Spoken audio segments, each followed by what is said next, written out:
Tandem. 4x4. SUV. Ah, ça marche pas. Il n'y a pas de retour. Attendez, il y a un petit problème. SUV. Non.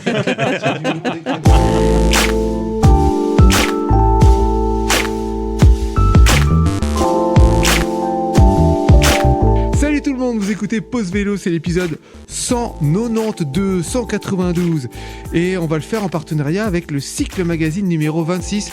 Et aujourd'hui je suis content, on est nombreux, on est 5 à enregistrer. Comment ça va Bruno ? Ah, ça va super bien. Ouais, toi aussi t'es motivé, il y a du monde, on est content. Ouais. Du moment que je pédale, je suis content. Bon, Anne pour les chroniqueurs et chroniqueuses habituelles. Anne. Ça va très très bien, merci. Mais c'est très chouette de voir 5 personnes autour de la table. Ça fait... C'est plus vivant. Hein. Ouais, c'est bien. And here comes a new challenger, Étienne qui va venir chroniquer régulièrement maintenant. Bonjour. Bah ouais, dans la mesure où je suis libre, je viens très volontiers parler puisque je pense qu'il y a énormément de choses à partager sur le vélo. Ouais.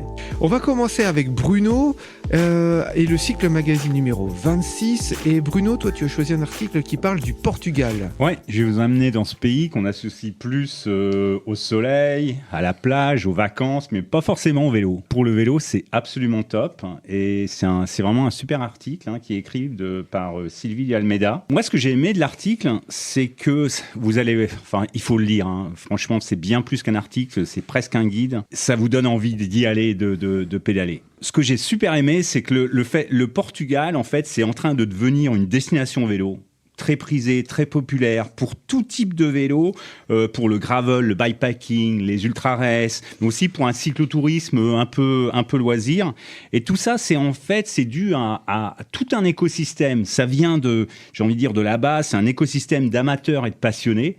Et donc, c'est un peu différent de certaines destinations, des spots qui sont devenus populaires de par le Tour de France, comme l'Alpe d'Huez, comme Bédouin au pied du Ventoux, ou Bormio avec le Giro, ou du fait de la publicité, de destinations qui mettent beaucoup d'argent pour le marketing, ou par exemple Gérone qui est devenu populaire à cause des pros qui s'y ont installés. Là, le Portugal, c'est vraiment un écosystème d'amateurs. Vraiment, ça vient de la base.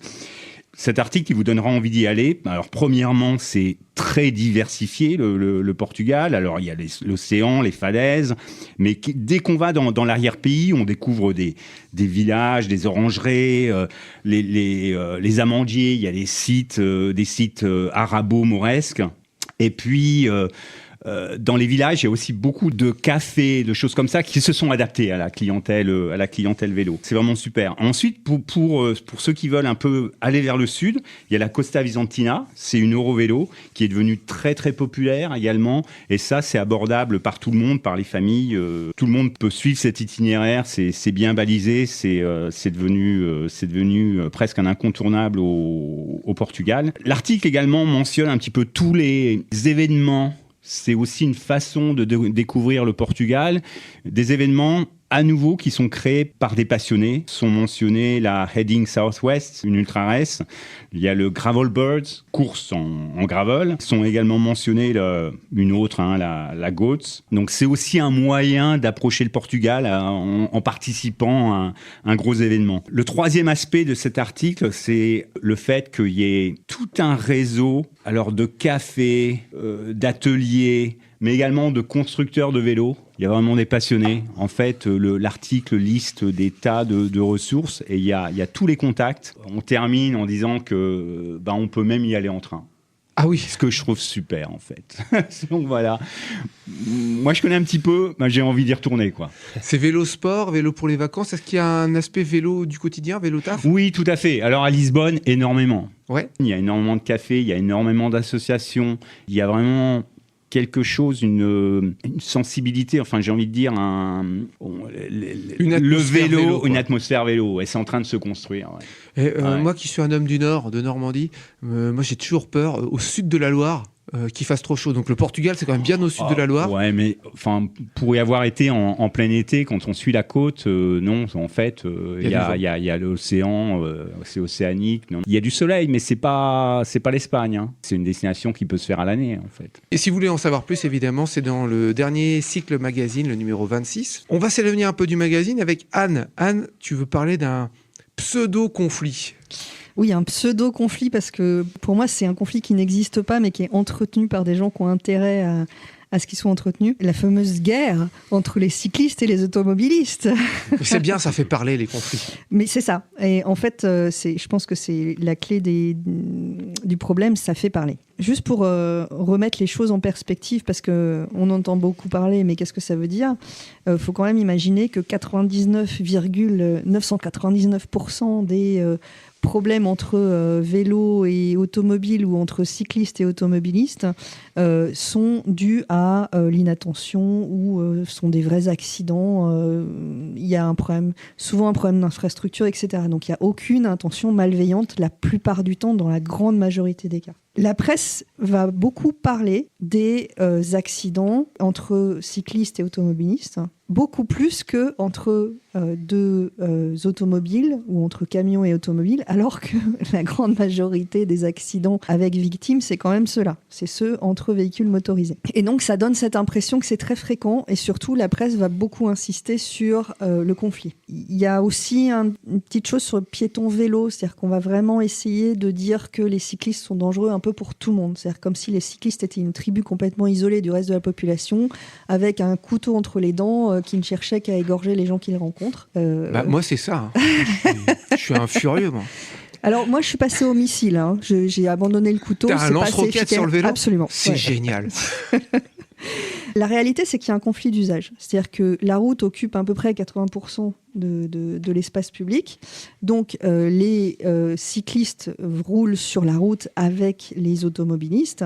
Et le souci que ça pose, c'est les deux doivent partager l'espace. Il faut bien imaginer que à peu près 90% de la population en âge de conduire a son permis de conduire. Et donc, la plupart des gens, y compris la plupart des gens que vous pouvez croiser sur un vélo, savent très bien comment on conduit une automobile. Par contre, on a seulement entre 15 et 20% de la population qui a déjà conduit un vélo sur route, sérieusement. Pas en tant qu'enfant en se promenant, mais déjà en se déplaçant, en tant qu'adulte, etc. Donc ça veut dire en fait qu'il y a un peu plus des 2/3 des automobilistes actuels qui n'ont jamais fréquenté la route avec des automobiles autour d'eux, assis sur un vélo. D'où une méconnaissance, ouais. Totale. C'est pour ça qu'il y a beaucoup d'associations qui proposent de faire des sessions au sein de la formation du code de la route, de rouler en vélo au milieu de la circulation automobile pour bien se rendre compte en fait de ce que c'est que d'être un vélo sur la route ou d'être un cycliste sur la route. Je me corrige parce que ça fait partie des soucis avec la presse. C'est-à-dire que si vous lisez les articles de presse, vous allez souvent lire une voiture ou une auto renverse un cycliste. Alors que, ça existe, mais il y a très peu d'automobiles indépendantes ou autoconduites sur la route actuellement. Et la plupart du temps, il y avait quelqu'un derrière le volant. Et c'est quand même le conducteur qui, à un moment, a pris une décision malheureuse qui a créé l'accident. Ou alors, à l'inverse, ça peut être le cycliste aussi, mais on a quand même deux personnes face à face. C'est pas une machine contre une personne. Et donc ça, faut faire attention parce que ça déresponsabilise. En fait, en effaçant la partie humaine des choses, ça crée cette impression de c'était une machine contre un humain, donc c'est forcément l'humain qui a fait une bêtise quelque part, quoi. Ça donne aussi cette impression que c'était inévitable, en fait. Enfin, je veux dire, ça efface l'humain de l'équation, je dirais. Alors que la plupart des accidents, c'est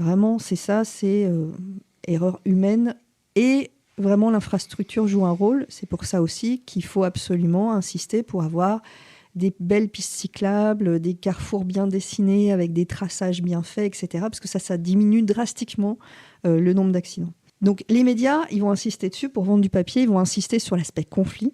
D'accord ? Mais la réalité, c'est quand même, si vous roulez à vélo en ville ou à la campagne, ça a dû vous arriver de vous retrouver dans une situation dangereuse pour vous. Et c'est vrai que quand on est sur un vélo, on a tendance à être touché de beaucoup plus près par cette impression violente de presque accident. Mais on n'est pas en armure. On n'est pas en armure, voilà.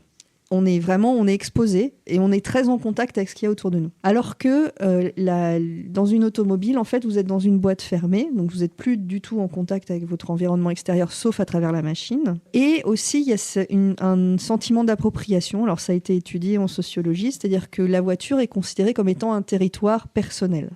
Et donc, les gens qui vont rencontrer ce territoire personnel sont des intrus. Le cycliste, malgré lui, quand il rencontre la voiture, il est considéré comme quelqu'un qui ne devrait pas être là. Comme si quelqu'un rentrait brusquement dans votre salon et se mettait à utiliser votre salon sans votre consentement. Ça ne vous plairait pas trop, quoi. Donc l'automobiliste a cette impression, en fait, qu'on vient chez lui. Et donc, à la rencontre dans ce presque accident, j'espère, pas un vrai accident, mais...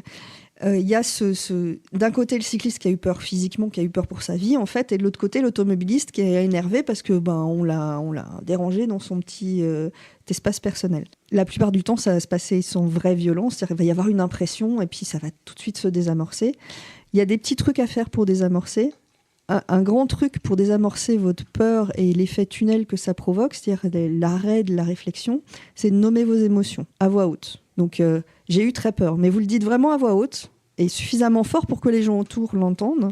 Et si la personne qui était avec vous dans ce presque accident l'entend, ça va aussi désactiver cette espèce d'agressivité qui est déclenchée par le fait d'avoir été dérangé dans sa conduite. Ouais, elle voit quelqu'un qui a peur, qui a eu peur, donc du coup, plutôt être en empathie, quoi. C'est aussi le fait de parler, en fait, ça réactive le cortex frontal et donc ça désactive en partie l'aspect rectilien du cerveau, donc ça désactive un petit peu ce réflexe agression-fuite.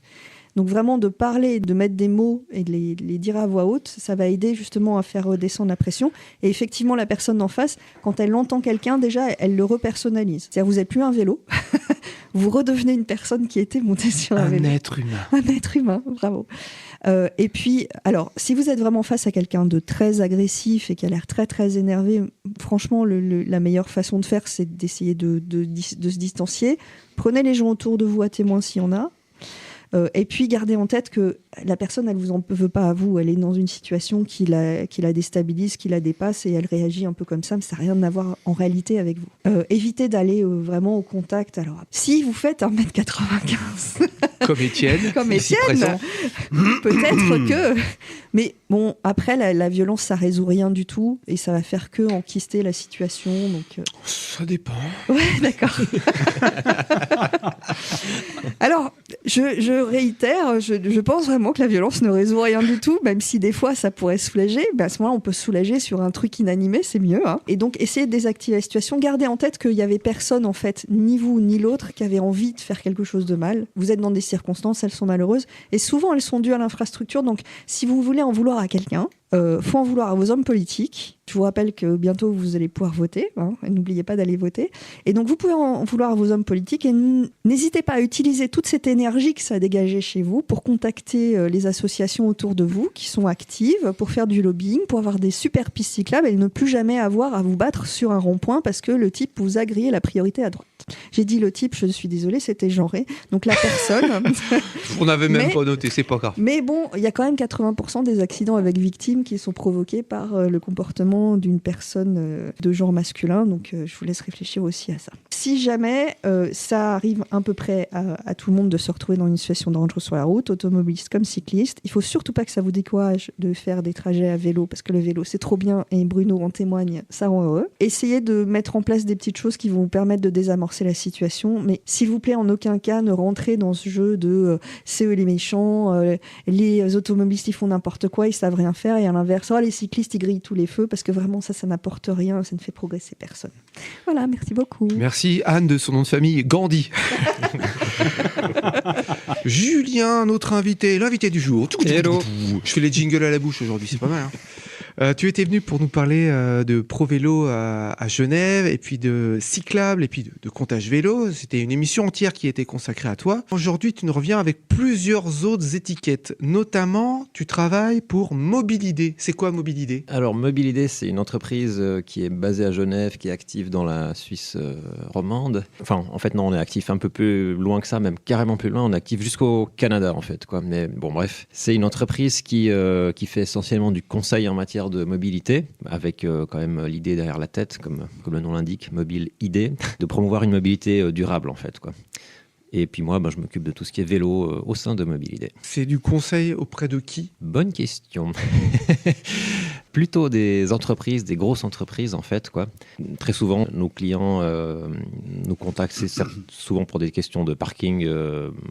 Enfin, en gros, ils ont plus de place pour garer des voitures et au secours, comment on fait. Et puis, on leur apprend, aux surprises, qu'on peut faire autrement que le tout voiture. Ah bon? Donc, ouais, voilà. Merde. C'est assez compliqué des fois. Hein. Il faut On peut prendre l'avion aussi, non? Oui, exactement. Ouais, l'avion, l'hélicoptère. Alors, l'hélicoptère, c'est le moins vertueux, visiblement.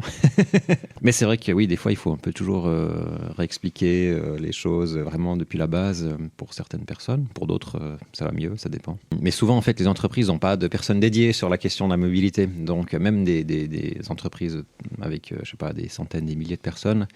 Et donc, ces questions-là, elles ne sont pas traitées de manière générale, holistique, pour utiliser un mot compliqué. Holistique, ok. Eh ben, on est le combien de janvier, là? Voilà, tout début janvier, parce que moi, c'est un mot que je prononce une fois par an, holistique, je crois. Excellent, done, c'est fait. fait. Ce qu'on fait beaucoup, finalement, c'est des plans de mobilité d'entreprise. Oui, parce que les collectivités, elles ont forcément quelqu'un qui bosse sur la mobilité. Normalement, mais des fois, on serait étonné. Hein, oui, des fois, il y a des trop petites collectivités. Ouais, mais, exactement. Ouais. Qu'est-ce que vous leur dites de faire? Par exemple, je sais pas, moi, le truc qui me vient spontanément, c'est, je sais pas, construire un garage vélo bien, quoi, peut-être avec un toit, éventuellement des vestiaires. Par quoi vous passez, en fait? Alors, je ne saurais pas comment te répondre de manière courte, mais le principe général, c'est l'équité, en fait. C'est que ce qui est important, c'est de traiter tous les employés de manière équitable. Et typiquement, quand un employé bénéficie d'une place de parking gratuite, voiture, alors qu'un employé qui vient vélo, lui, il n'a même pas un parking vélo, bah, il y a un petit souci d'équité.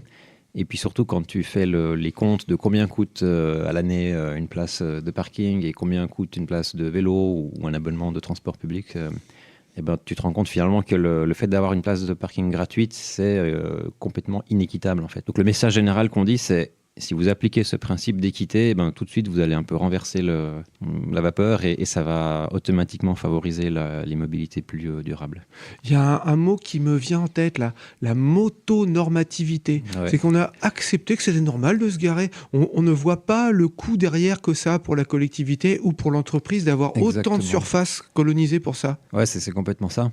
D'ailleurs, motonormativité, c'est un mot que moi aussi que j'utilise assez souvent maintenant. L'année passée, je n'ai pas fait le compte, mais c'est vrai que c'est un mot qui est vraiment... on se rend compte à quel point on est complètement dans cette norme-là, quoi. Et nous, on travaille un peu à détricoter tout ça, quoi. Et puis moi, je m'occupe spécifiquement des questions vélo, ce qui veut dire qu'il y a toutes sortes de choses liées au plan de mobilité, notamment l'installation de parking vélo, ça c'est un gros sujet. Mais après, j'ai plein d'autres mandats différents. Par exemple, j'ai fait la carte vélo de la ville de Genève il y a quelques années. Ah, c'est toi. Oui, c'est vrai. Donc voilà, c'est assez varié en fait, quoi. Il y a pas mal sur les mandats vélo, il y a pas mal de choses diverses et variées. Au sein de Mobilidé, tu as monté un laboratoire de mobilité douce. C'était même ma première mission quand je suis rentré dans l'entreprise. Bon, pour faire simple, donc l'entreprise a déménagé il y a quelques années. Puis il y avait un parking à voiture qui était lié aux locaux. Et bon, on a une entreprise assez peu représentative puisqu'on a 0 personnes qui viennent au boulot en voiture chez nous. Sauf toi.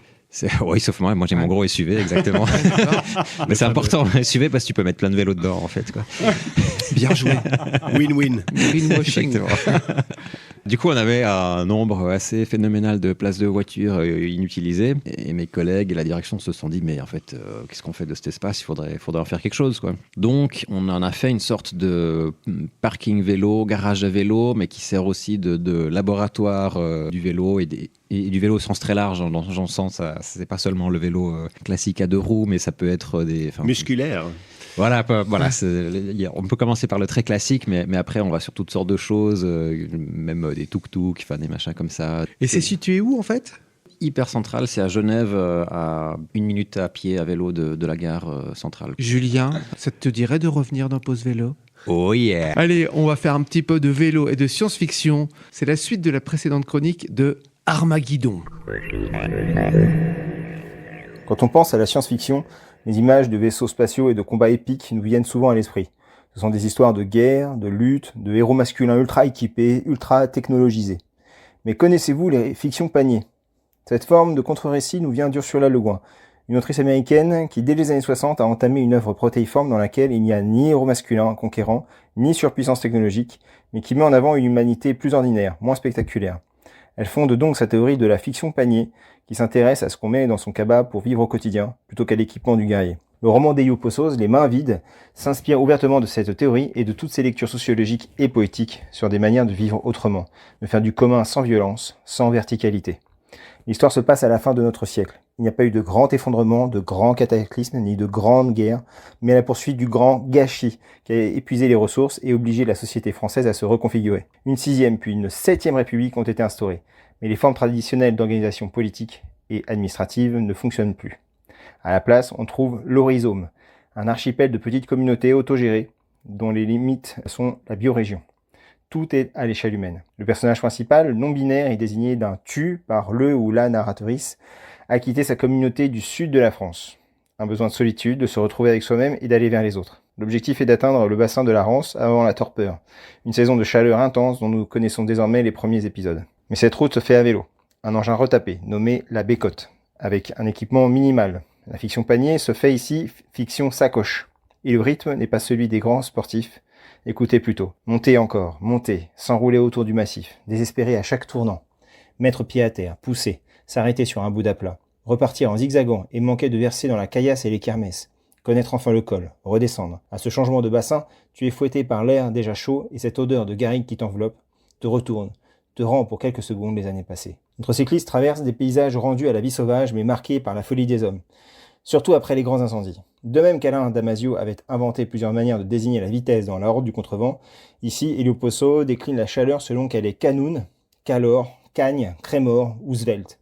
Le pire, c'est le téouette. Il y a un seuil de chaleur et d'humidité au-delà duquel les fonctions vitales du corps humain ne sont plus assurées. Dans ce contexte hostile, nous rencontrons des communas, des groupes humains auto-constitués de sapiens, de covives, de cousam, de compas, tout un vocabulaire pour concevoir autrement les autres que soi. C'est aussi l'occasion de découvrir ce que les diverses contraintes poussent à inventer, la richesse des low-tech. Ici, on pédale des bétonneuses, des machines à laver, des ventilateurs, même des ordinateurs. Bécotte connaît néanmoins un sort funeste, car une brigade de ville fonctionnant à l'ancienne sur la peur des étrangers la confisque. C'est l'occasion de se demander pourquoi des covives de cet endroit acceptent-ils de travailler dans de telles conditions, de laver des panneaux, de nettoyer la merde, de respirer des poussières, de se casser le dos, de tuer des vivants, alors que tant d'autres à côté par chez nous ne font rien de trop pénible et mangent de la meilleure nourriture et boivent de l'eau mieux filtrée. Il faut continuer la route à pied et en gabarre sur la Loire, avant de retrouver un compagnon pneumatique un poil bruyant, dont je vous ai lu les grincements la semaine dernière. Voilà comment il est possible de se tourner vers le futur. Libre et les mains vides. Alors attention, il y en a un qui a le palpitant qui se réveille, comme il vient de le dire, c'est Étienne, parce que c'est sa toute première chronique. On est tous avec toi, Étienne. Et oui, non, mais c'est vrai que je l'ai pas spécifié quand tu m'as donné la parole au début, mais c'est vrai que ça fait tellement longtemps qu'on se court après que je suis vraiment très content d'être là avec vous aujourd'hui. Si on revient sur le magazine, Cycle Magazine, moi je me suis intéressé à l'article qui s'appelle À vélo ski. Alors je m'y suis intéressé pas parce que, comme vous aurez constaté, c'est celui avec le moins de texte du magazine. Hein. Vous me connaissez pas encore, que je passe direct pour une feignasse, même si je pense pas que ce soit vraiment le terme qui me définisse le plus, mais en tout cas pas quand il s'agit du vélo, mais pour le reste. Mais bon, si vous voulez bien, on revient sur l'article. Je l'ai choisi aussi pour les belles photos que vous ne pouvez pas voir. Hein. On est dans un podcast. Bravo Étienne, bon choix. Ce sera facile de partager avec les auditeurs les magnifiques images de Bertrand Goudiel-Mazzi et de Cora Jacquet. Bon, c'est pas si mal finalement. Parce que je sais pas pour celles et ceux qui ont eu le magazine entre les mains, mais pour moi, ça me donne envie d'essayer ce vélo ski. Et pour reprendre le texte, puisque vous n'avez pas accès aux images, je suis totalement en accord avec ce qui est partagé par les auteurs. Ils expliquent les raisons qui les ont poussés à développer cela, et je crois que c'est quelque chose qui est ancré en nous, en tout cas pour les personnes autour de cette table, manifestement, et très probablement pour celles et ceux qui nous écoutent. Favoriser la mobilité douce pour nos loisirs, qui au passage représente 40% de nos trajets individuels, et on se rend pas compte, mais c'est énorme, et découvrir sous un angle et une approche différente une région ou, comme ici, les vallées du Valais. Les auteurs nous parlent des potentielles difficultés de se déplacer avec leur matériel dans les transports publics, notamment les bus PTT. Et loin de rester dans la critique et le conflit que quiconque ayant déjà pratiqué ce déplacement en transport public a expérimenté, je pense, il termine le paragraphe sur une note plutôt positive car, je cite, « L'imprévu met chacun tout d'abord sur les pattes arrière et puis la curiosité l'emporte et ça devient sympa. » Vous pouvez me remercier, je vous ai épargné l'accent valaisan, hein, puisque j'imagine que ça doit être bien ancré au fond d'une vallée, tout ça. Tu peux refaire hein, si tu veux. Hein. Non, j'y tiens pas. C'est mes origines, mais j'ai tout perdu depuis, quoi. J'ai toujours mon accent genevois, par contre, si ça vous va. Non, c'est très bien. Et je trouve que ça, de terminer là-dessus, ça redonne espoir dans l'être humain. C'est confirmé par le fait notamment qu'apparemment, ils ne sont jamais restés à quai, ils ont toujours pu embarquer. Donc le voyage lent, c'est aussi un voyage avec une dimension sociale importante, faut-il le rappeler. Et c'est une des choses qui fait son charme pour moi. Lors de mes escapades à vélo, je n'ai jamais regretté mes échanges avec les locaux ou les autres voyageurs. Et puis il y a autre chose qui m'a marqué en lisant cet article, c'est la phase que j'appelle, parce que j'étale aussi un peu ma culture, la rêverie pré-aventure. C'est toute la phase qui précède l'identification de l'objectif d'une prochaine sortie. C'est vraiment un chouette instant où on se laisse à imaginer où on veut aller, par quels moyens on y arrive, quels sont les stops, les distances, les pentes. Vous savez qu'à vélo, ça peut avoir son importance. Et de se projeter sur ce que l'on va découvrir comme paysage. Et les auteurs l'indiquent très bien dans le paragraphe au nom très imagé qui s'appelle « La curiosité du doigt », à comprendre le doigt qui se balade sur la carte topographique. C'est tout un symbole. Personnellement, je le fais avec ma souris, mais le plaisir, ça reste le même. Alors voilà, moi je me dis que je pourrais bien tenter l'aventure parce que depuis Genève, d'une part, c'est assez simple de prendre le train, un peu moins à vélo, mais bon quand même. Et également d'aller dans les montagnes parce qu'on est bien servi de chaque côté en France voisine, avec les Alpes d'un côté et le Jura de l'autre. Parce que oui, je viens du milieu, moi je suis de Genève. Donc j'ai bien envie d'essayer, aussi parce que je me suis remis au ski il n'y a pas longtemps pour accompagner mes petites filles et je dois dire que j'ai recommencé à y prendre goût, même si j'avais presque oublié les bouchons pour aller en station. Ça c'est un peu moins cool. Alors en famille ça passe encore, il y a de l'ambiance dans la voiture, mais de toute façon, il n'y aura pas de place dans les transports publics pour ma famille qui soit armée et de ski et de vélo. Et j'ose même pas imaginer si c'était tous les utilisateurs des pistes de ski de chaque week-end, quoi. Par contre, seul, ça me dirait bien de commencer, je tendrais bien l'aventure. La preuve d'ailleurs, c'est que ça a commencé à se démocratiser, entre guillemets. On peut trouver des kits à installer sur son vélo. Alors, il faudra préférer plutôt un vélo de voyage de gravel ou un VTT plutôt que son vélo de course de 6,5 kg. Ça coûte environ 100 €, pardon, excusez-moi. La marque Cyclite qui en propose ça a l'air d'être assez bien fait. Et pour les plus petits budgets, il existe aussi un autre modèle qui s'appelle Skyloo V2 qui en propose à presque moitié moins d'argent, 54 €. Et puis, pour le petit plus, c'est quand même fabriqué et designé près de Grenoble. Et d'ailleurs, c'est encore moins cher si vous avez des sangles. Ça vous fait un peu d'économie en plus. Il est important de préciser que je n'ai pas encore testé ce matériel, mais il semble super bien pensé. Alors ça va un peu à contre-courant de l'article, qui lui nous dit qu'il suffit d'une paire de straps, de temps et d'imagination pour que des choses avec lesquelles il est de toute façon bon d'aller pour faire du vélo-ski. Mais pour les moins bricoleurs d'entre nous, ça peut vraiment être intéressant. Et alors pour celles et ceux qui désirent se lancer dans une fabrication homemade d'un système de portage de ski, j'en ai trouvé quelques-uns assez facilement sur Reddit notamment. Et sur différents sites, il n'y a pas toujours la description précise des étapes, mais enfin ça donne des idées et puis votre sens pratique fera le reste. Ou pas. En tout cas, personnellement, je vois encore un obstacle de taille pour moi, c'est caser mes chaussures de ski, parce que je ne sais pas si vous l'avez vu, mais je fais du 48, et en chaussures de ski, ça fait un sacré volume non négligeable à devoir transporter en plus. J'espère être assez inventif pour les caser quelque part, si jamais, quand je reviendrai, je vous redirai. D'un point de vue un peu plus philosophique, ce qui résonne également en moi dans ces propos, c'est le principe de micro-aventure, ou Micro-Adventures, en anglais. C'est évidemment de là que ça vient, de l'anglais. Et c'est également le titre d'un ouvrage de Alastair Humphreys qui présente un principe très simple et que j'affectionne, s'appelle l'aventure de proximité. À l'heure où l'empreinte carbone de nos déplacements n'a jamais été aussi mise en relief, mais où notre recherche d'exotisme, galvanisée par le prix toujours plus concurrentiel de l'avion face au train notamment, et où Instagram exacerbe la beauté des voyages aux confins du monde, il est important de signaler que le dépaysement peut également se faire au pas de sa porte. Car l'aventure, c'est avant tout un état d'esprit, une vision des choses, plus que le fait d'être géographiquement loin de chez soi. Et cet état d'esprit, généralement, on choisit de l'adopter, indépendamment du lieu où on se trouve. Alors, je dis pas que c'est pas bien de voyager, non, c'est important.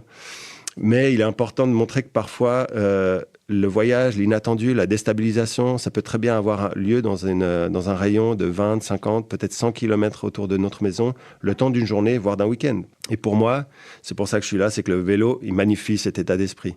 C'est également ce que j'ai ressenti en lisant cet article et ces photos que, évidemment, je vous conseille fortement de lire et de regarder à votre tour. Et puis, je ne pouvais pas terminer sans un petit instant d'autopromotion. Et si vous voulez tester les micro-aventures, que vous soyez francophone ou anglophone, vous êtes bienvenus, mais vous n'osez pas encore le faire seul, Alors restez connectés à ce site internet cycliste.ch. Il se pourrait bien que des petits événements de ce genre aient lieu dès le printemps en Suisse romande, dans la joie et la bonne humeur, sans objectif de performance, juste d'apprécier un chouette moment en extérieur avec des passionnés. Merci. Merci Étienne. Et bien on va se quitter là-dessus les copains. N'oubliez pas de nous liker, de nous commenter, de nous partager, ça nous fait du bien. Et n'oubliez pas les copains, pour sauver l'humanité, faites du vélo!